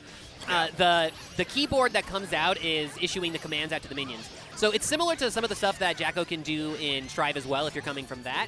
It's a little more nuanced in this and has some strange things you can do with it. Yeah, and very similar to if you were a Grand Flute player, has a very similar cooldown system where it's not something she can just spam. Yeah, the skills out of it are things that she still has to be deliberate with. Yep. Oh! Wow, nice comeback there from Highway Milkshake. Going to take round 1 in this set. I hear Rokomon playing in the background, one of the best Guilty Gear tracks ever written. Shout out to Daisuke and his entire music team, giving us so many generations of great tunes. God, right? Sometimes I listen to the Korean plus R soundtrack just cause. Absolutely. All right, so HellSap has one house now, not really getting any major infrastructure built up here. So one of the things, too, with the infrastructure is the infrastructure that you can't see, too. Yes. Just because it's off screen doesn't mean it's not making minions. Yeah, absolutely. There's actually an interesting strategy some Jackos will employ where if they get cornered, they'll get just enough room to put down a house and then advance in to leave it off screen where it can't be interacted. Yeah, it's like crossing over an assist in like a versus game so that the opponent can't attack back at that angle. Yeah. Excellent use of resources here by Highway Milkshake. Going to use the burst super to close things out. Let's go. Nice job, Jam. Jam taking that first game. Highway Milkshake, game 1 over HellSap. HellSap, though, no stranger to fighting out these different matchups. Yeah. HellSap's been around for ages, so if Highway Milkshake wants to do this, they got to keep composure, because HellSap will be able to make the adjustment if they need to. Yeah. What I really like from Highway Milkshake is I really like the allocation of resources. Waiting for the right confirm, gets gripped here. Yeah. Because it's a MOBA thing, like you said, MOBAs have an economy game. Absolutely. So, like, you can't afford to take the trades with Jacko unless you can cash out on those trades, or you're a character that has the health for it or whatever. Because as these trades are happening, you're buying these little instances of time where Jacko's houses can start leveling up, can start getting more minions on the screen and stuff like that. So if you're not spending your resources appropriately, Jacko will just out-resource you because her minions effectively give her, you know, some degree of infinite health because the minions can go and interact and be difficult with you. You're not going to outlast her. Beautiful pickup off that charge for Ryujin, putting Highway Milkshake on the verge of being on set point here. But lots of minions out, lots of houses looking to get that last bit of nice anti-air on the air dash from HellSap. This is kind of best case scenario now. Even though this life discrepancy looks a little bad here, there's no cards on deck for Jam, there's no burst, only 25 bar. The houses are being thrown in. Oh my god, the minion army! Let's go, troops! No! Oh, HellSap now, living on a prayer, has to stay alive long enough. No, can't do it! Highway Milkshakes jumps in and clips. If HellSap was able to deny interactions the tiniest bit longer, the minions would have crept in. Ah, Yeah. Guilty Gear. I really like what Highway Milkshake did there. Opted to not tech and let the minions build up some meter for him and give him an avenue of escape via wires. Really smart play there. And now, Nice. The brief issue command that we saw from the keyboard popped out there. That's kind of like an excite mode, makes the minions move a little bit faster and stuff like that. I think Jacko might have something like that in a... Oh, no, she can get extra minion gauge. That's what she has in Yeah, Strive. has the super that powers them up in Strive. Yeah, so yeah, similar yeah. mechanic to that, definitely. But right now, HellSap really on the back foot and Nice. on the verge of going down 2-0 here. Get the grip, go up. No charge card, so not able to get a knockdown off that throw. Nice conversion at the top of the screen. Hit him with the Patui. Yep. All right, all of the house is set up. Aegis giving a little bit of protection here. Does Aegis actually do anything for Jam? So it can nullify. Is there anything that it actually nullifies? Yeah, that's what, I like- don't- Maybe the very. Oh, tiptoe- danger time with the minion army? No, not in front of her family! Yep. Ah, Milkshake, how can you do this in front of the family? And Yo, that- Highway Milkshake's hair buns, by the way, I gotta say, give it up for that. They're killing it. Nicely done there. Taking out HellSap's Jacko. Nicely done. And that's going to put Highway Milkshake in Yeah. through winners. So we'll be moving on to the next round. Be seeing Hell them yeah. later today. Hell yeah, big ups for them. Highway Milkshake, no offense to HellSap there, but it's always fun to see the upset. Yeah. Yeah, Fine. yeah. Yeah. No, Highway Milkshake plays in Oh, Red my bad. Tuesday. I'm a little, my bad, my apologies. No, you're I was fine. unfamiliar with your game. No, she's Highway Milkshake is definitely like I see them in Rev Tuesdays, usually in top 8 pretty regularly. So definitely. playing a Oh, lot. okay, so maybe not quite the upset I said. My bad. No, there's that whole Cali side with Pat and Irene. Oh, getting yeah, things yeah, yeah. going every week. There are so many killers just Oh, in that little yeah. scene alone. People like, so it's always great to have majors and tournaments and locals that you can go to and have the in-person level up because there's so much information and emotional exchange, and the FGC is far more of an oral tradition than people give it credit for. Absolutely. There is so much information that, anyways, and like when you have that regular playing in things, even if they're not always super high stakes, like, oh, it's just a weekly online bracket that I play in. But if you are regularly doing these things, it really adds up and compounds over time because you start encountering these high-pressure situations with characters you don't know. So it's like, oh, okay, what do I do in this one? What do I do with this one? Then it gives you some homework for the week for next time. Absolutely. And it's also like a really good, if you find a beginner or intermediate bracket, they also have like you graduate from this often. Yep. And like that feeling of accomplishment, like when BlazBlue rollback dropped a while back, which big ups to Arxis for making that one happen too. Right.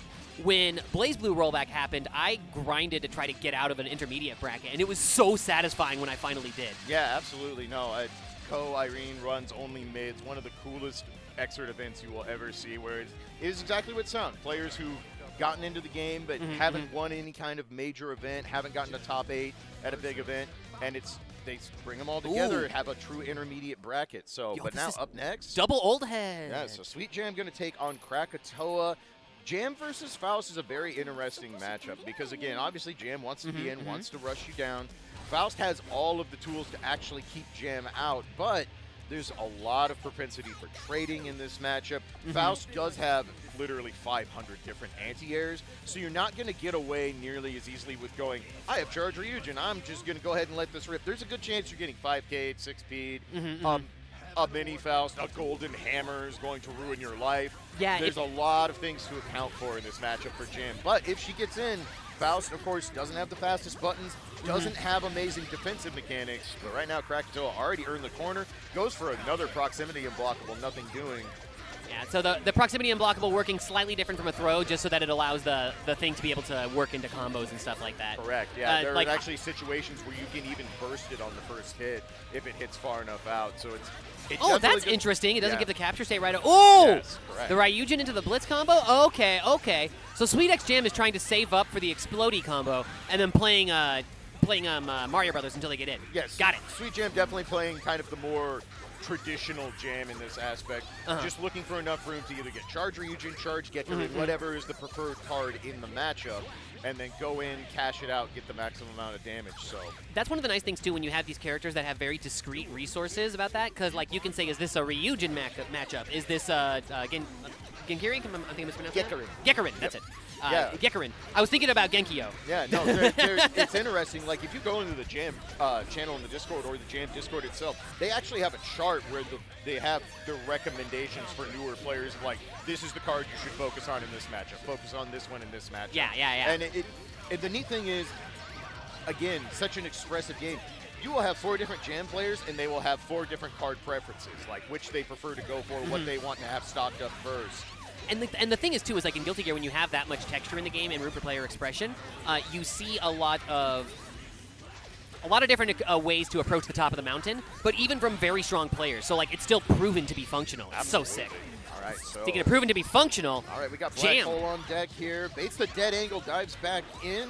All right, nice throw. Under the attempted DP. Oh, the YRC off the teleport there. sweetxjam, though, not getting caught out with it. Catches the Just Defend in the air, tries to jump once more to get the falling attack, but Krackatoa on point with the anti-air air throw. Anti-air air throw, one of the most crucial pieces of Guilty Gear Xrd defense. It is the best anti-air in the game. It has always been the best anti-air in all the games because there is almost nothing that beats it. If you know how to time your throws properly, again, this is an old school game, friends. Throws are 1 frame. There is no throw with animation.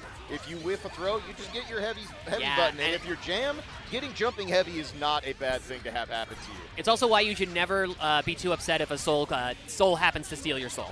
Absolutely. Like that's. I love the little shuffle back from Faust with a. Oh, his backdash is great. The cartoonish little legs.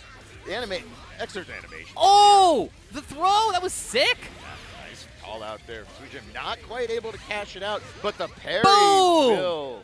sweetxjam's such a smart player. You see these like decisions where there's these moments that you can't really plan for all the time, especially with Faust, and you can only gain it through experience. Yeah, no, really smart there. Faust above your head really only has 2 options at that point. He's either going to come down with Jumping Dust, or he's going to FDC break into the drill. And in that case, sweetxjam goes for the parry. If it's Jump Dust, okay, I'm going to parry. If it's the drill, the stop momentum is probably going to give sweetxjam enough time to come out of parry stance and either block or try an anti-air. But now, Krackatoa says, all right, I'm back on the front foot, looking good. Nice block on the instant overhead there. Good stuff. Dodges the Ryujin. Oh, catches with a big counter hit there. Gets into the corner with it. Doesn't have much on the wrist gauge, though, so not able to capitalize too much on it.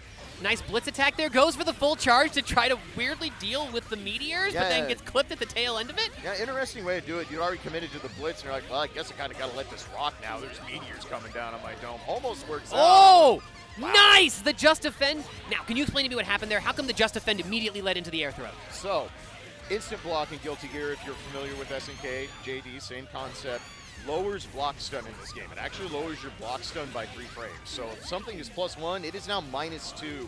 So instant block air throw is a very, very common tactic for when someone is pressuring you down in air. You both meet up. You'll often see players, when they meet up mid-air, will just spam jump punch into jump slash, jump punch, jump kick Gatlings to not allow any gap. Because if a gap ever happens, your opponent can literally just tap back, stay in block stun, and mash on throw. If the gap happens, it's basically automatic. So that's why you see those souls, like, even if they're just holding you down with block stone, they'll do JP, JP, JP, Absolutely. JP, JP, Yes, JP, JP, JP. That is an anti-air throw tech.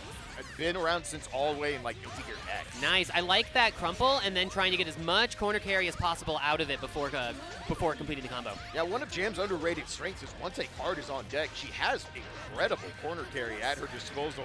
And just with meter, you know, little wire friends? C. Yep.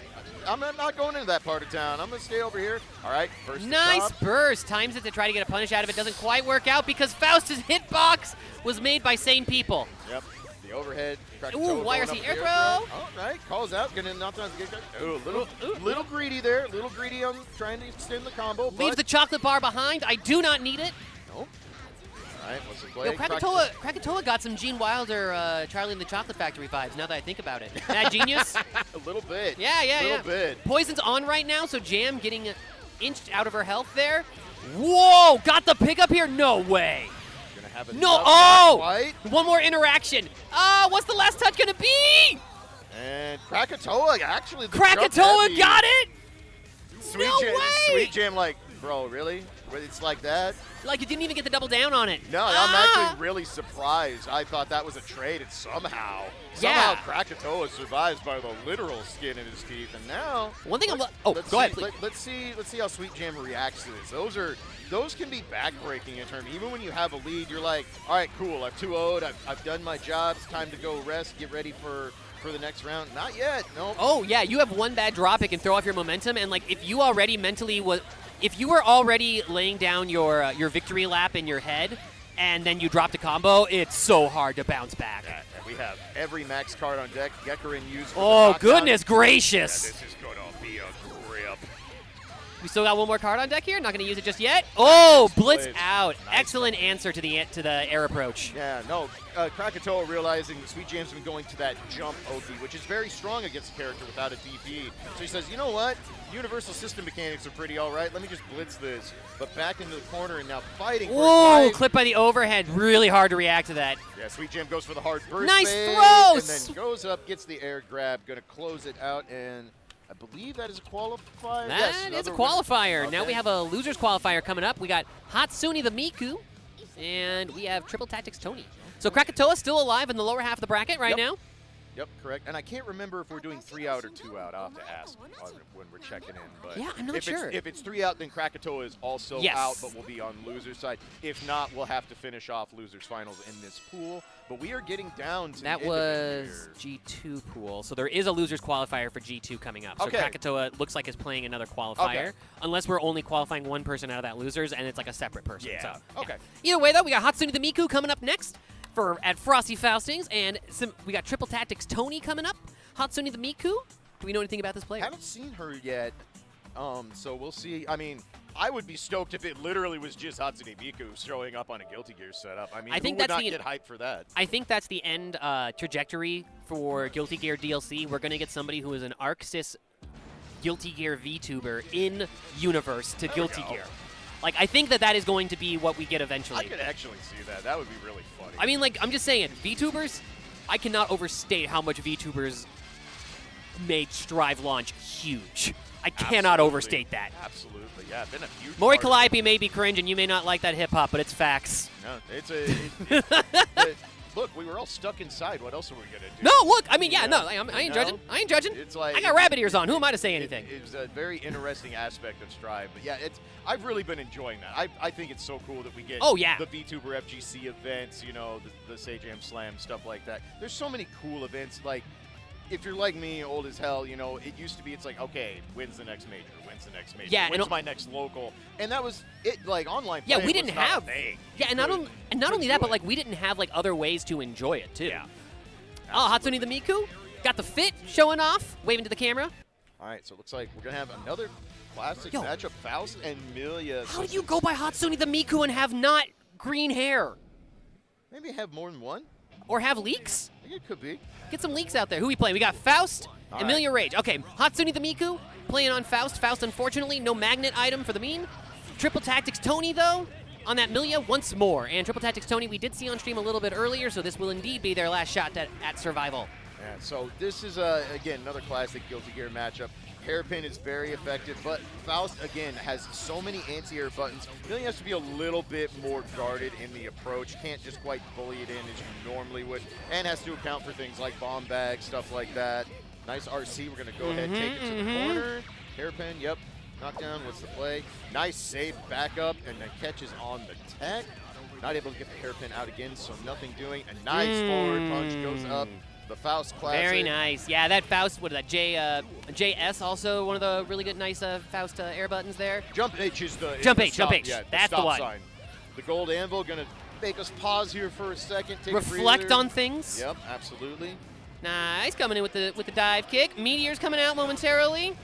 Check the sky. Meteor. Nice block on the overhead. Good defense there from Triple Tactics, and does earn the burst. All right. Okay, burst out of the corner on the first mix-up. That is one of those things with Millia, is like you got to look at your health bar and you decide, like, how many mix-ups do I want to potentially eat here? I am a big proponent of heavy mix-up, heavy Oki characters. Do not be afraid to spin your burst early. You would much rather burst early, and even if it's baited, have a chance to get it back and give yourself another chance to escape Oki if you need it, rather than holding on to it nonstop and just being like, maybe I will block Millia today. Because if you played Guilty Gear, no, you won't. Yeah. No, you won't. Like, if you are true sicko moded, you might be. Oh, here's the birdie. All right, Winger coming out. Gonna pick it up. Should Nice. have enough to close this round out. Yo, does that pick up all the time on Wake Up, or do you need counter hit or corner, or? Most time you're gonna need corner or to spin meter. Actually, Roman cancel it. Yeah, but in the corner, Winger does cause a tumble animation. That's sick. I didn't know that. Yeah, no, it's a very common tactic. So to if play in you the corner. So if you try to reversal against Millia in the corner and she reversals back at you with Winger, you're right back in the situation. Correct. And she gets a punish. That's super sick. Yeah, no. Not something you can see often. Winger is an okay reversal, but it's a very high commitment. Millia wants YRC. Millia wants the option to spin meter on mix-up, on forcing her way in when she doesn't have hairpin. We get the 5B mix-up out of the roll. Just takes the knockdown, but air dashes in, gets 6 speed for the trouble. That's one of the nice things with Faust, too. You see that same air string used with Faust all the time, but like that's one of his strengths is that because he can just use that same string but then just throw the items, he's getting new situations to mix you behind without having... I cannot say how much... Oh, that was sick! What a blitz! Yeah, calls out the overhead. Blitz is out, and Hatsune the Miku going to take round 1 in this losers qualifier. Yeah, and just to go back to what I was saying, I cannot be overstated enough how much not having to think about what I want to choose for my mix-up, how much brain space that saves you. Yeah, absolutely. And that's it. And Millia players, the good ones, will look at the situation and go, what resources does my opponent have available? Do I have to guard against dead angle? Do I have to try and deal with the burst? Do they have a realistic reversal? Danger time. And now the air horns are off. The danger time is on. All right, just takes the knockdown. Wow, nice blitz the whole way. Yep. Blitz versus that left-right mix is such a good answer. Yeah, blitz is something Millia really has to account for. You'll see a lot of Millias throw disc and then literally backdash to like maximum 2S range or maximum sweep range. Ooh, that stinks. Yeah. Tough break there. Saves the burst, though. Hatsune the Miku does. Also up a round, so, you know, you don't want to give up any rounds, up a game. You don't want to give up any rounds you don't have to, obviously, but it's good to mitigate your losses. Yeah, actually, avoiding hero bursting is a very difficult thing to learn in Guilty Gear. It's so hard. It literally lights up like a billboard. It's like, hey, you can hit the button and end this combo if you want right now. Never mind that 90% life deficit you're staring down at the moment. But you want to press it, don't you? Don't you? It's very much the devil on the shoulder being like, but you have burst. Nice YRC on the Here disc. we go. Drop, though. Drop's not able to get a conversion out of it. Gets the bomb toss, though. Bomb's about to go boom. Millia, though, staying airborne above it. No explosion catching me today. Free from the debris. Yeah, no, very good awareness. Oh, the big homie. I like that. Went up and chicken blocked the big mini Faust, which is just a blatant oxymoron, but don't worry about that. Oh, not able to close out, though. Triple Tactics. Yeah, the jumping up and just eating the projectile. All right, gold burst and all of it. Spin it all. Give me all the items. I don't think a single meteor came out. Yeah, actually, that was a really bad RNG, all things considered. Clearly, Hatsune the Miku does not have Elven Shadow in the blood. Why'd you go in while the little Faust was still there? All right. That's definitely not the super you want, but no punish. All right, the 5v2 out of range. Up and above it here, just chucking the bomb bags there. Isn't that called love? Yes. Yes, love. It literally just called love, correct. All right, Triple Tactics able to even this up. Evening it up. Yeah, we got a nice competitive set here, and this is for losers qualifiers too. So you know that these two players are They want this. Pressure's ramping up. Yeah. We're not the starter pools anymore. You're getting down to the nitty-gritty here and trying to punch a ticket into the next round of what will be one of the most prestigious plus our Xrd majors of the year, if not the most prestigious. And like, it can't be overstated too how much the Xrd scene has shifted once we had access to rollback and better netcode. Yeah, absolutely. Like, I would love to see the Steam chart trends as well as tournament entry trends. Yeah, definitely. All right. Coming in with a dive kick, can't get anything out of it. Faust with a well, there's so much resource on the deck here. Please, both of you, what is this? Yeah, not going back to that burst is much better, but this is going to be another winger hit. Should be able to pick it up. Yep. Yeah, is this death? Probably can go. Wow. Okay, no, we'll mix. I thought I might go in the Lust Shaker and try. All no. Right. Mixing up the cups. Where's it at? That's going to be a chunk. Concho. Wasn't the purple one, so it won't be as bad as it could be, but Millia's Guts not kicking in, low defense modifier. Definitely going to pay for it. So Miku trying to run this all the way back. The YRC fastfall looks so sick every time. Yeah, YRC fastfall. Probably looking for the throw there since forward heavy came out, but out of throw range, you still get a button immediately after a YRC, good enough to close out the round, and that puts Triple Tactics on set point. And when you were talking about doing the going for the throw attempt and getting the 6-4 or the 6H or the 4H, that's also a thing where like you can't do it on the diagonals, right? It doesn't have to be a clean horizontal. It depends on what you're doing, but yeah, you pretty much have to have a 4 or 6 come out. You can't necessarily down back as easily. Xrd's input reader is a little janky. You can kind of cheat it through various methods, but in general, you need to have a clean 4 or 6. Gotcha. And definitely in the air, it has to be 4 or 6. Gotcha. You will not get an air throw with an up forward. Gotcha. Yeah. All right. TripleTacticsTony taking it there, able to keep the pressure on with Millia. Hatsune the Miku not able to make the adjustment. Honestly, that can be one of the things with Faust too, is like once the opponent has seen the bag of tricks and is like, okay, I see how far you can push the Faust game, then it's like you can make that assessment of how do I get in there and move in now. Yeah. Because like so long as your character has those options, because Millia has every movement option you could want, so Millia is able to, once they understand how your flow is, able to advance past. Yeah, that's one of those things. That's one of those matchups where Faust doesn't get to easily just go, all right, cool, I'm at far slash range, far slash item, 2H item.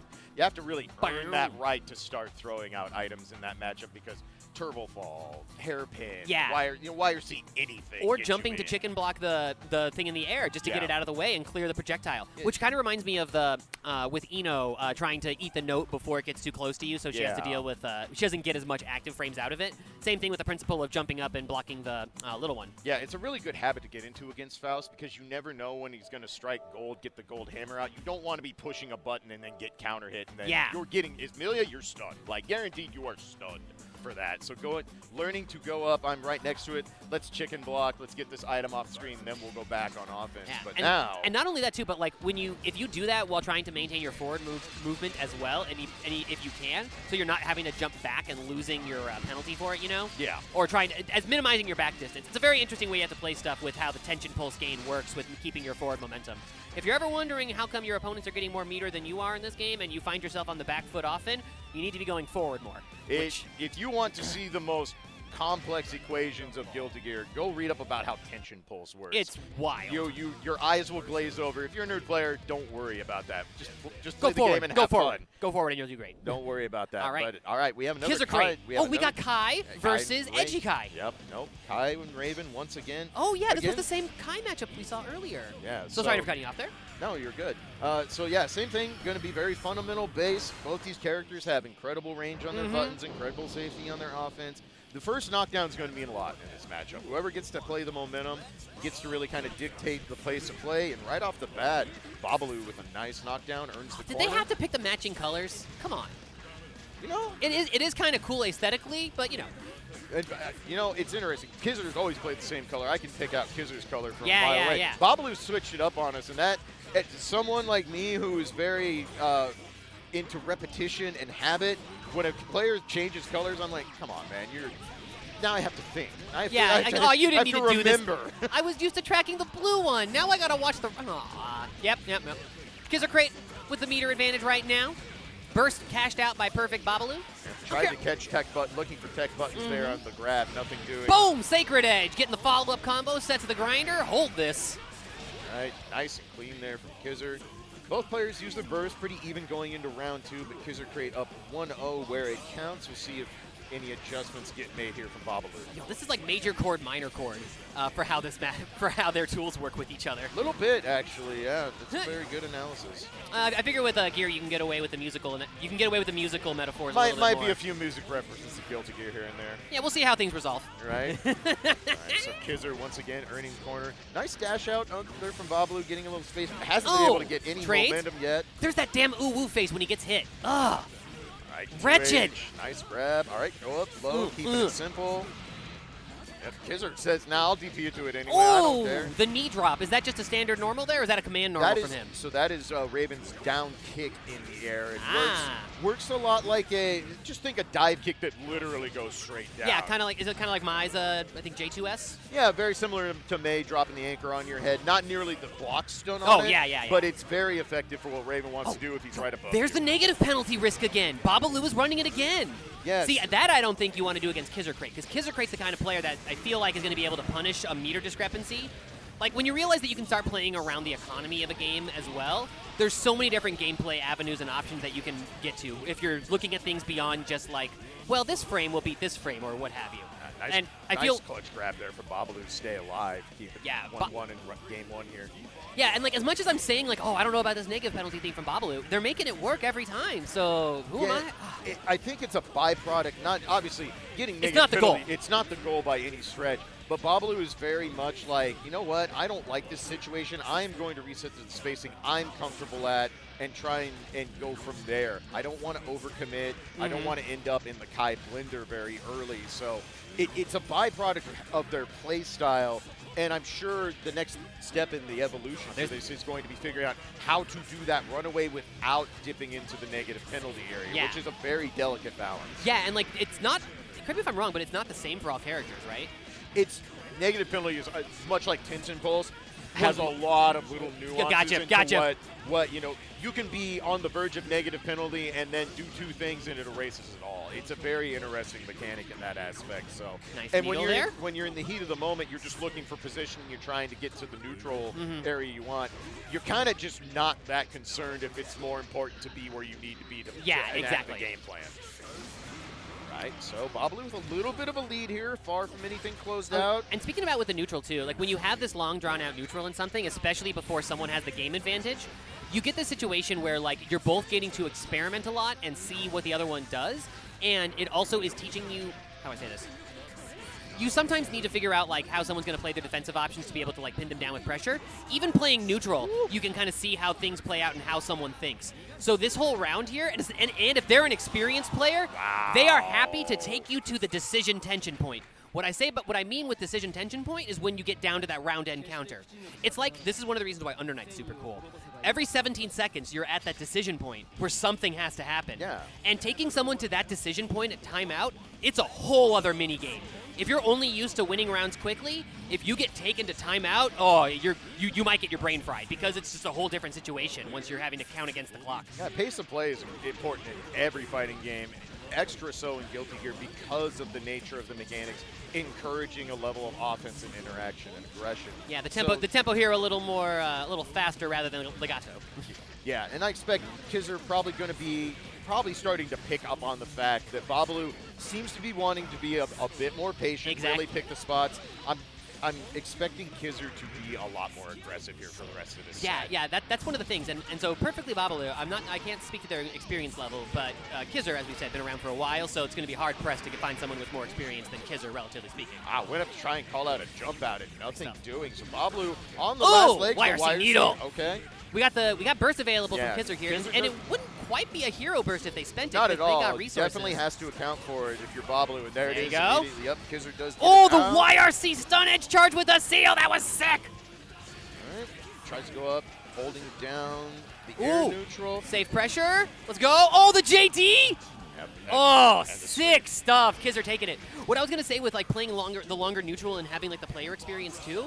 If somebody is a very experienced player and they are letting you play that much neutral with them, they are learning, they're adjusting, they're picking up information, and they're figuring out how they're going to crack you. And it's like so scary because you have to be telling yourself, am I giving them more data or are they giving me more data? Yeah, and it's again another balancing act of do I how much can I pick up? What are the tendencies? Can I exploit this? Oh, yeah, and look, exactly what we were saying. Look at Kizzer here. Yeah. Got it locked down now. Babaloo's got to hold it. Kizzer's sitting on full butter. So at any point here, Kizzer can just decide, like, well, that's it. That's game. Yep, that's it. Kizzercrate Right taking it right there. Yeah. Qualifying out, I believe, from the winner's side, and PerfectlyBabbaloo will get another shot, whether that's on the lower half of the bracket or whether that's advancing through. We shall see. Yeah, no, very good adjustment there from Kizzer. Never really was down, but just the fact that he's recognizing, like, okay, you clearly are very tentative about the spots you want to pick. I'm just going to get in. You're clearly not comfortable being covered by constant Okazeme, constant pressure. So, yeah, like if you're showing me that you can't handle the heat and I know that you're looking for a way out, yeah. That's why, like, sometimes. what? So sorry. Had a water bottle in the stream there. My bad, my bad. We're good. Trying to hydrate out here. We got Tay coming up right now and derpingbanana. All right, so this is going to be another losers qualifier out. We are about down to the end of these pools here. Yep. So we've got a couple matches left, so Few few more. more qualifiers to get out. Of course, even when this block ends, don't go anywhere. XVII will be picking right back up, going all day today until we crown a champion here at Frosty Faustings. I'm just like very, very full of love for all my Guilty Gear fans. It's just always such a delight to see everybody come out. All right, so Nice. We got Tay. Two players we haven't seen on stream yet, so we get to find out what's what. Oh, we have a keyboard player. Okay. Yo! Okay. Oh, the keyboard player. This the online warriors from days past. At least I'm assuming, unless that's the keyboard to sit. No, we're not on Plus R anymore, so it's Yeah. not the keyboard for the setup. Shout-outs to the tech team last night, getting through some tech issues with Plus R. Being a PC game, the unique challenges come in, so we're all very thankful to be back to console only for the rest of the day. And I'm sure the tech crew is also very happy. There's not a world where I would say we shouldn't have PC fighting games in some capacity, but big love to all of our sponsors. It is a nightmare for TOs to deal with because it's just. But that's the love of the game, though. Hard. We Yep. fight through the bad matchups. Yep. The PC matchup might be a little rough sometime, but that's what we're here with the FGC. We figure out the bad matchups, we carry on anyways. There's always next bracket. Absolutely. And coming up right now, we're going to see if there will be a next bracket for Tay, sitting over there with the flashy green Hawaiian shirt, I believe, and derpingbanana on the keyboard, representing Team HIVC. Thought I said HVAC for a second, and I was like, damn, that's a hell of a way to put out some advertisement for your business. All right, so Kai versus Axel. Very kind of similar game plan, I think, for Kai. Obviously, you don't want to get stuck at range. Kai does have a lot of tools for dealing with Axel's normals. Split seal is actually a big problem for Axel because of the hitbox on his normals. All right, looks like we're doing a Okay, so check. this might just be a button check. Yep, and definitely not... a button check. Both gold bursts. Oh, gold I just meant everything. matchup. We might see what's going to go home. Yeah, might not be the characters, but we will see. Colors have been picked, and we're both on. I would be very surprised to switch, but I have been okey doked before. Also, they got the blue headband there too, so that's a pretty good call on the color. Yeah. All right. Yep. Looks like we are going to have Kai versus Axel. So, as we're saying, split seal actually a really obnoxious thing for Axel to deal with because it does have a hitbox on it, and Axel's chains are considered normals. They have hurt boxes attached to them. it's like a Dhalsim punish with like a delayed very projectile. Similar. Yes, very similar. And when you say the split buttons. seal, just to make sure that we're all on the same page, we're talking about when Kai places the little seal there, The and circle, then yeah, that powers up the stun edges. Yep. It's just his in the air. It's literally just his jump dust. Kai does not have a Yeah, traditional yeah. jump dust, but on the ground it's a motion. It's a fireball with dust, and as you can see.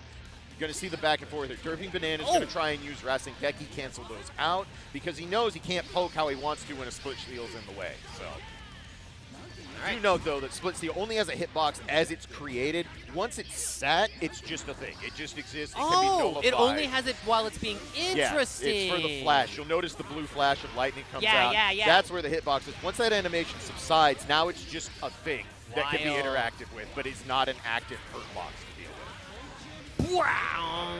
Nice. So much block stun. All right, nice DP to get out. So Yeah, we were talking about earlier that Axel DP. It does have some uses there. It's not one of the stronger DPs in the game. And also leaving him grounded is has some plus and minuses to it too, which is a lovely bit of here's this term again, texture to have on one's DP.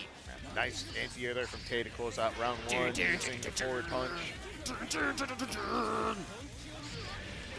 Nice use of Rasengeki, cancels out the projectile. Thinking back to EVO ages ago when they had this on a demo display for one versions of this, and it was just like blowing my mind that this sort of thing was existing. Oh, this game's been around for so long. I love it. Awesome.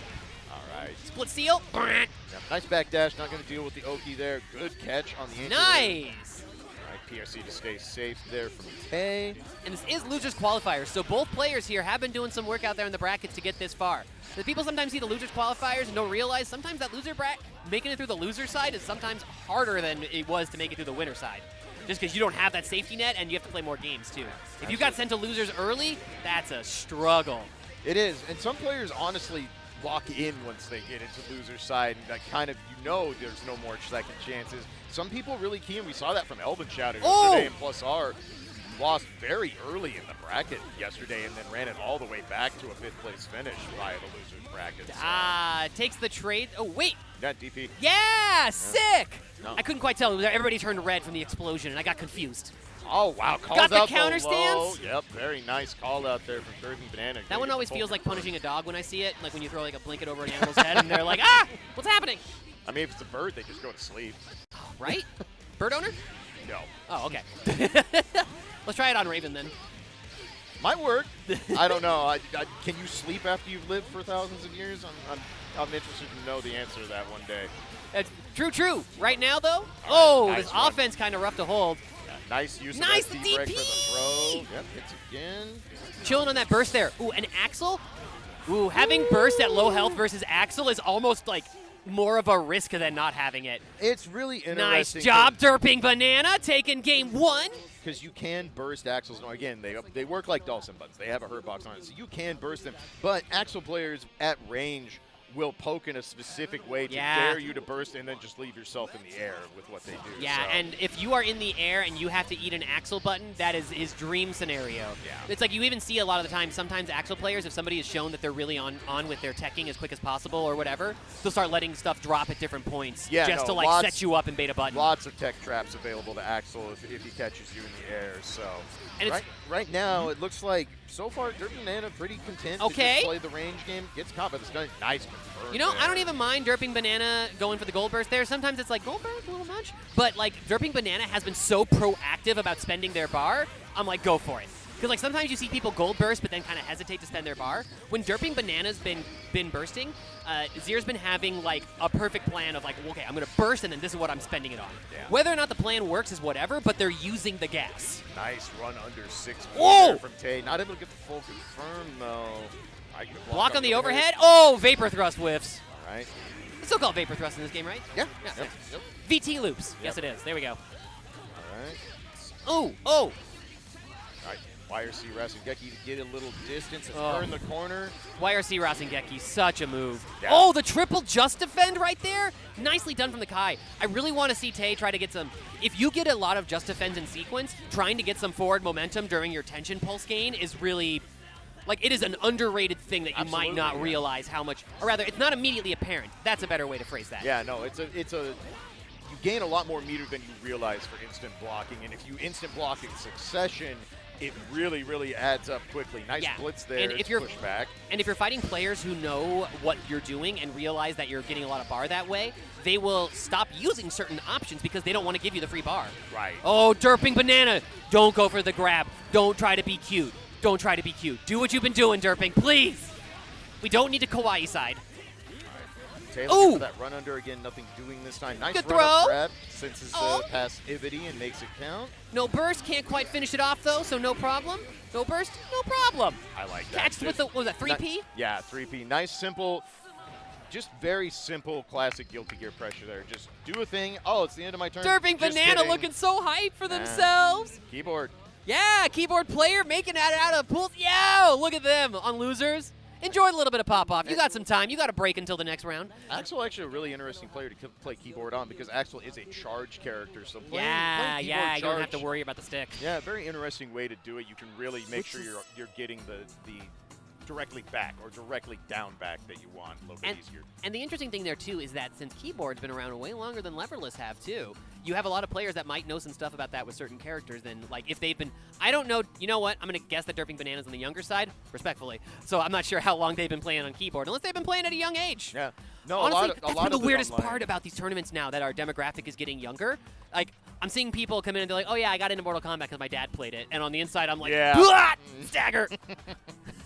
On our next match, we got Lazy coming back up again. Oh, Lazy played a little earlier. Yeah, that was one of our first matches. Yeah. Lazy and Johnny Drongo coming up. And Johnny Drongo we saw as Jazzy Drongo. Yeah. I want to say Jazzy was on a Soul, maybe? No, not Soul. Was that the other Jacko?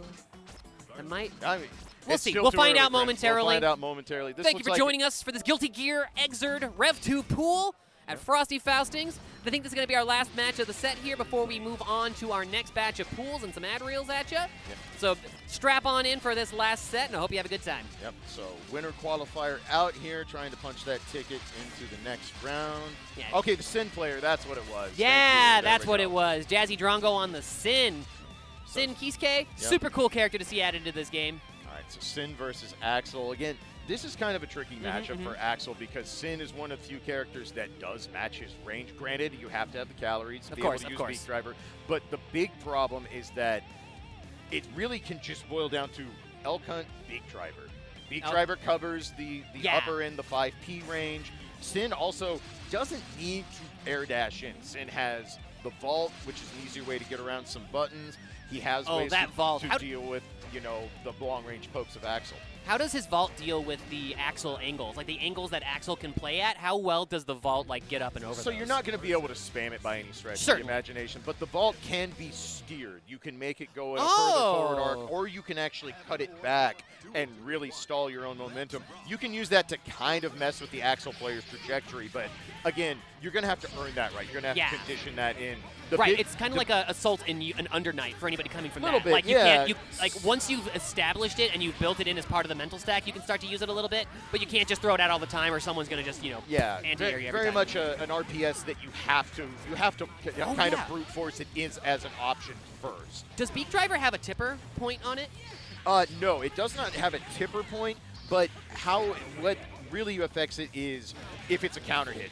If you counter hit at the tip, it does have 2 hits. So it has a first hit and then a tip hit. Oh, gotcha. If you counter hit with the tip, you're going to get the wall bounce. If you counter hit with the first hit, it's going to be a little different. So ideally, you want to play at tip Beak Driver range because both hits are very far out. But like, so staying there for Axel though, or like trying to fight Axel at that Beak Driver range becomes like one of the determiners of how the matchup is going to play out, and seeing how well both sides play at that. Yeah, so Beak Beak Driver obviously challenges stuff like 5P, but the other thing is 5P gets a lot less value in this matchup for Axel because if you start over-relying on it, the Sin is going to Elk Hunt right in and get a knockdown. Yeah, Elk Hunt goes low, too. Yes. I remind myself that if Elk sounds like hell, goes to the floor.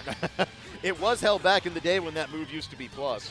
Yeah, I cannot believe that. Like, it's still really good now because he goes so fast and so low. And like the other thing too, we talk about the calories with Sin too.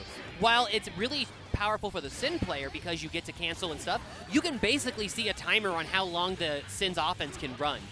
Yeah, it's if you are playing against the Sin, you have to be every bit as cognizant of the calorie meter as the Sin player does. If you recognize they're down to 1-2 special moves left, you want to go in as quick as possible. You don't want to give them room to just eat for free. Nice block on the bull dash. Doesn't keep the overhead. That was going to be a lot of damage. Yeah, and so like it becomes this like a little bit of a standoff sometimes too. Where this is going to. Oh my God! I just noticed how much pink there was. I was going to say Lazy's eye just flashed before his life right there. That wrist gauge was looking like a Claire's. Good Lord. All right. A nice counter poke. Good challenge with the 2K. I like it. OTGs to get some space. Got bar on deck here. Yeah, both sides doing a little bit of jockeying back and forth per position. So one of the things that you're seeing a lot in newer games as well. So like, and that's one of the reasons why you know it's a cool mechanic is because you see it in newer games as well. So they picked it up. But just like the little micro walks back and forth to get bar, to get to that interaction of bar, where they can get to that 50 point to then try to play around a little bit. That was a beautiful confirm there from Jazzy using Voltic Game to get the knockdown and earn the corner. And a big chunk of Lazy's life. Nice PRC there. Tries to stay safe. Tried to run up and get the air unblockable because it was a grounded normal. Didn't quite work out, though. Yeah. Right, pretty even here. Both players have burst. Both players about on the same amount of life. A lot of meter to play with on both ends. Who's going to get that all-important hit? And can they beat the burst? Woo! There it is. Yep. Lazy lines it up and goes right into another super there afterwards to deny the burst opportunity. That was so sick. Perfect use of resources. Looking like a Blaze Blue overdrive combo there with that, locking out the burst opportunity so that you have to hold the kill. Yeah, very sick similar stuff. No, that was smart. Clearly was looking for that. Just going to go, all right, I'm going to poke and then immediately Sickle Flash. That takes away the burst. Then I combo into Burst Super that has This is the same huge point. mitigated damage. This is the same point that we were talking about earlier with the gold IKs. There becomes this purpose of being able just to chunk through the life bar so that they can't use burst. And what's great there, too, is that if they were backing off to get their burst back and just them backing off gave you some room, then, like, you got money for nothing. Yeah, absolutely. And all fighting games, being cognizant of your resources, I would say even more so than ever now. Modern fighting games are very much like, if you do not manage your resources, you put yourself in peril. And in this case, the peril's about to be, nice that was almost a forced burst situation. There is a good chance Jazzy could have closed that out. Oh, yeah, no, I saw that burst, and, like, the burst happened.